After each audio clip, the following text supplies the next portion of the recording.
Em nome do Pai, do Filho e do Espírito Santo. Amém. Salve Maria, queridos irmãos e irmãs. Eu sou o irmão Davi Rufino e esse vídeo que eu estou fazendo ele faz parte também da nossa formação continuada, né? Permanente, a formação que vai ser realizada pela internet. E o tema do vídeo de hoje é um tema bastante interessante, pois não raro as pessoas acabam se perguntando, né? Nós somos religiosos? Nós somos leigos consagrados? Afinal, o que somos? Né? Isso é uma pergunta engraçada que muitas vezes as pessoas que estão de fora da Ordem do Carmo se perguntam para nós e às vezes nós, inclusive que somos professos solenes, acabamos ficando em dúvida, né? Saber responder, será que nós somos de fato religiosos? Será que nós somos leigos consagrados? O que na verdade nós somos, né? Como que a igreja nos define, né? Como grupo? E a minha intenção desse vídeo aqui é justamente elucidar um pouquinho e trazer essa questão para que essas dúvidas elas sejam sanadas, tá bom, irmãos? Antes de mais nada, é importante dizer que essa é uma dúvida muito pertinente, pois se nós não sabemos sequer o que somos, né, nós não conseguimos nos definir a nossa identidade como grupo, como sodalício, saber qual o nosso lugar dentro da igreja, o que se esperar de nós, qual a nossa missão. Então, isso é uma pergunta extremamente pertinente e seria muito bom que todos soubéssemos aquilo, né, o que é que nos define, quem nós somos. Isso é muito importante, irmãos. Então, antes de mais nada, eu gostaria de nos situar dentro da Ordem do Carmo. Isso é muito importante. Dentro da Ordem Carmelita, a ordem religiosa dos Irmãos da Bem-aventurada Virgem Maria do Monte Carmelo, existem três subcategorias, por assim dizer, né? Que nós separamos entre a ordem primeira, a ordem segunda e a ordem terceira. Muito provavelmente, muitos de vocês já são cansados de saber dessas definições, né? Mas é interessante a gente relembrar. A ordem primeira ela é dedicada aos freis, aos frades e aos monges, né? Do ramo masculino da Ordem do Carmo. A ordem segunda ela é dedicada às monjas de clausura da Ordem do Carmo. E a ordem terceira, aí eu gostaria de abrir um parênteses, talvez muitos de vocês não saibam, mas a ordem terceira do Carmo ela pode ser dividida em duas, tanto a ordem terceira do Carmo secular, como a ordem terceira do Carmo regular. Olha que interessante. E o que seria a ordem terceira do Carmo regular? Seria aquelas, por exemplo, eu vou citar o exemplo das Carmelitas da Divina Providência. Elas não são monjas de clausura, mas elas têm a sua vida regulada dentro de um convento, elas vivem em comunidade dentro de um convento e elas possuem uma vida um pouco mais ativa, né? Aliás, mais ativa e não tão contemplativa como uma carmelita de clausura. Então elas seriam a ordem terceira do Carmo regular, né? Mas como eu estou falando aqui, esse vídeo ele é direcionado aos membros da Ordem Terceira do Carmo secular. A nossa ordem que é o quê? Que somos nós, né? Que vivemos no mundo, nós bebemos da espiritualidade carmelitana, vivemos esse carisma no mundo. Não vivemos dentro de um convento, não vivemos dentro de um mosteiro, não temos vida nem cenobítica, nem vida conventual, mas nós vivemos no mundo. Como? Exercendo, extraindo esse carisma, colocando esse carisma, essa espiritualidade em favor do mundo, em favor da igreja, onde quer que nós estejamos. Seja dentro da nossa igreja particular, que é a nossa família, as nossas atividades escolares de estudo, nossas atividades de trabalho, inclusive nossas atividades paroquiais dentro da igreja. Nós somos a face do Carmelo, onde o Carmelo não consegue estar presente, né? Aliás, deixa eu reformular, nós somos uma face mais avançada do Carmelo, onde a ordem primeira e a ordem segunda não conseguem estar presentes, né? Nossa missão é muito bela, muito bonita, muito valiosa, né?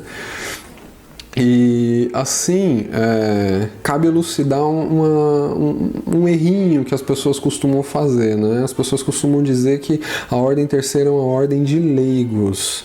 Isso não é verdade, irmãos. Jamais falemos, usemos essa terminologia para nos referir à ordem terceira. A ordem terceira é uma ordem de natureza secular, como eu já falei agora há pouco, né? Ordem regular, ordem secular. Por que ordem secular? Porque nós aceitamos padres, nós aceitamos bispos, nós aceitamos diáconos. Se um diácono, um padre, um bispo, eles resolverem entrar para a ordem terceira do Carmo, eles vão deixar de ser clérigos? De forma alguma. Né? Eles vão se tornar leigos? Não, de forma alguma. Uma vez que eles receberam a sua ordenação sacerdotal, diaconal ou a ordenação ao episcopado, eles continuarão assim até o último dia de suas vidas, mas eles podem, mesmo sendo clérigos, pertencerem à ordem terceira do Carmo. Por isso que nós dizemos que a ordem terceira do Carmo ela é de natureza secular, tá bom? Jamais se refiram à ordem terceira do Carmo como uma ordem laical. Isso é errado.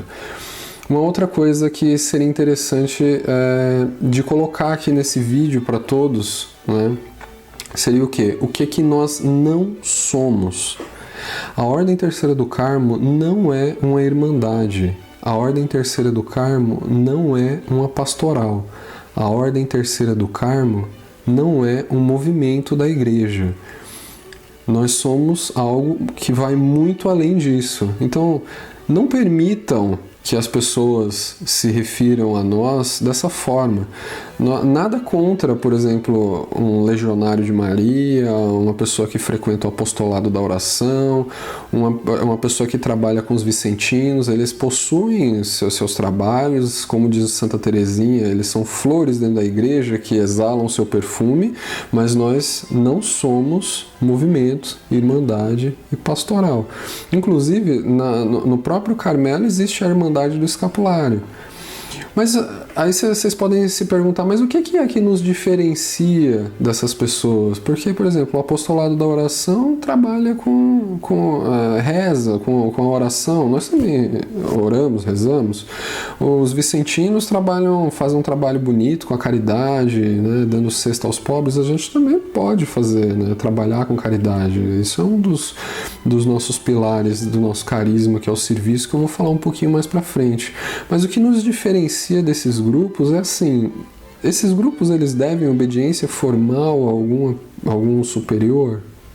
Eles são regidos por alguma regra de vida, por algum estatuto, a maneira como eles devem conviver?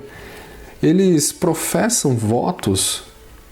Muito provavelmente não, irmãos. Eles usam hábito, né, como nós, em alguns sodalícios, né, na grande maioria. Não, então assim, não devemos nos comparar a eles, né? E não devemos também, inclusive, deixar ser comparados a eles. Nós temos uma natureza completamente diferente desses movimentos da igreja, né? Aí vamos retomar aquela perguntinha: nós somos religiosos? Nós somos leigos? Né? A terminologia que é utilizada para se referir a um religioso, ela não se aplica a nós. Geralmente, quando você pensa numa pessoa religiosa, você lembra de uma freira, de uma monja, de um frei, de um frade, de um monge, né? Você vê isso caiu essa utilização. Nós somos pessoas religiosas, né? Sim, somos pessoas religiosas, mas a terminologia religioso, ela não se aplica a nós. Seria mais ou menos a mesma coisa da palavra frei. A palavra frei, ela vem do latim, que quer dizer irmão. Nós nos referimos usualmente como irmãos uns aos outros. Por que a gente não pode usar a palavra frei para se referir aos irmãos, né? Ou freira, né? Para se referir às irmãs? Justamente porque por uma questão de terminologia, né? Isso se tornou usual para se referir aos frades da ordem primeira. Então a gente não usa essa mesma terminologia. O que eu quero dizer aqui, irmãos, é assim: nós tentar não fazer com que a abrangência da nossa espiritualidade ela seja limitada por uma simples terminologia. Por exemplo, nós somos pessoas religiosas, nós somos também leigos consagrados, mas não só isso, irmãos. Nós vamos muito além. Nós somos pessoas de vida de oração? Somos, mas não só isso, vamos muito além. Nós somos pessoas de caridade? Somos, mas não só isso. O nosso carisma vai muito além disso. Então, assim, isso é o que torna o nosso carisma tão incrível. Se a gente parar para olhar dentro da igreja, os salesianos, eles trabalham com a educação. Os camilianos, por exemplo, trabalham com a saúde. Os redentoristas trabalham na manutenção dos templos. Um carmelita, ele pode trabalhar com a educação? Pode. Aqui no Brasil nós temos escolas que são mantidas por carmelitas. Ele pode trabalhar com hospitais? Pode. Se não me engano, aqui no Brasil não tem nenhum caso assim, mas no mundo existem hospitais que são mantidos, geridos por carmelitas. E isso se aplica a creches, orfanatos, asilos, e tantas outras coisas. Nosso carisma ele não se limita a apenas uma coisa específica. Nosso carisma do serviço nos abre um leque de possibilidades. Onde a igreja, onde o mundo precisa de nós lá estamos.